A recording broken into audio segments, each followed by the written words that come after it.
भाव रहा, लेकिन भक्त क्या कह रहा है कि जहाँ दिन उतारी जाई ए बाबूजी, ये जौने तन से उतर जाए वरना बाबूजी कुछ काम नहीं आए बाबूजी। हो जहाँ दिन उतारी जाई तन से सुधारी आता बाटल में शरीर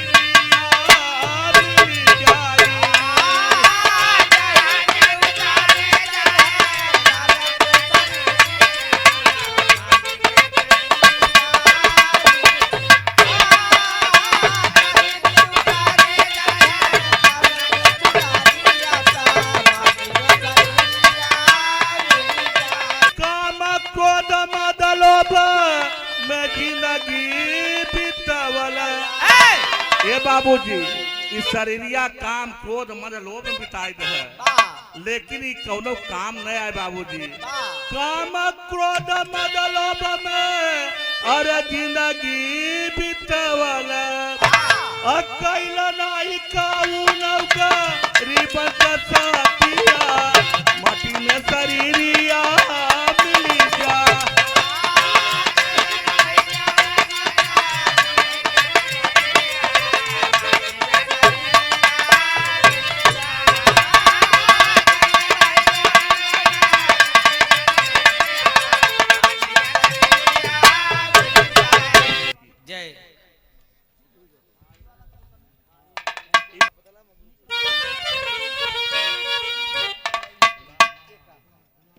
देखिए बाबूजी, हमारे भाई ने हन गुलाब भैया, इनके तरफ से 51 रुपया पुरस्कार मिला बोला मैहर बारी भगवती की।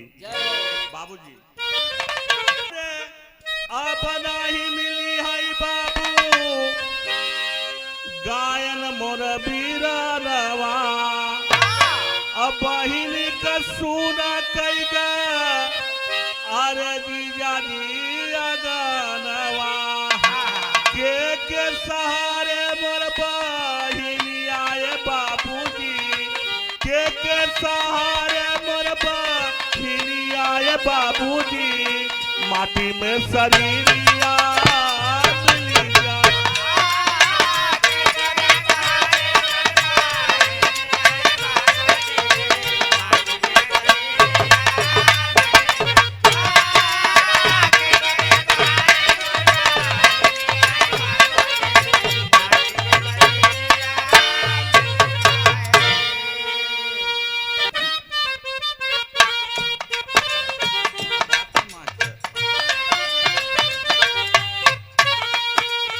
जवाब वही है मास्टर।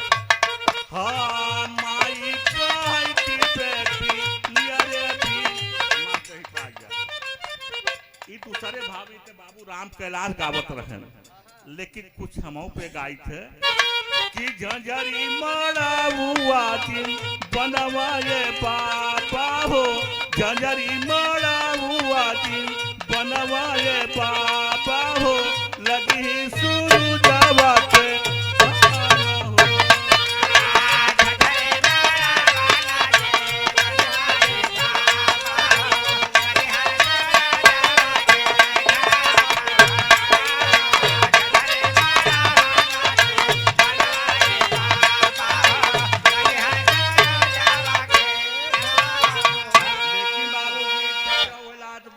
कि अरे मोर हीरा हेराई गए।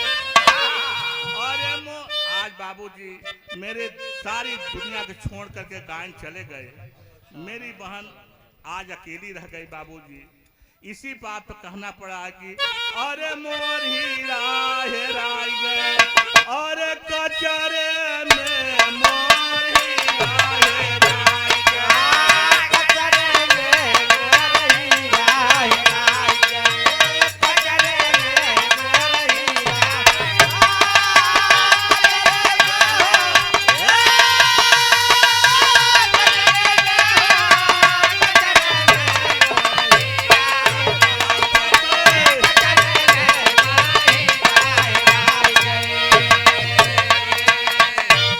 बाबूजी आज धारा गायन चले गए, हम लोग लड़कियां मुझसे कहे कि गायन हम के बिरहा सिखाई दे, कहाँ तू का कर मैं बिरहा सीख के, लेकिन आज उनकी कृपा है कि मैं बिरहा गा रहा हूँ बाबूजी।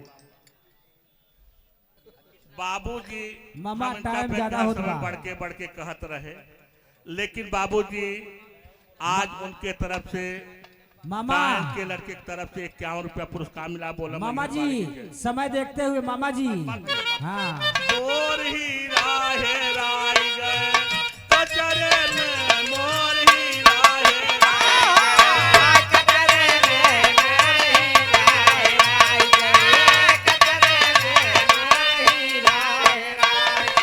बाबूजी 100 रुपया धारा यादव सुल्तानपुर की धरती से बाबूजी माई मैहर वाली उनका सुखी रखे। बोला मैहर वाली की जय। कहीं बारी में ढूंढा बगैचा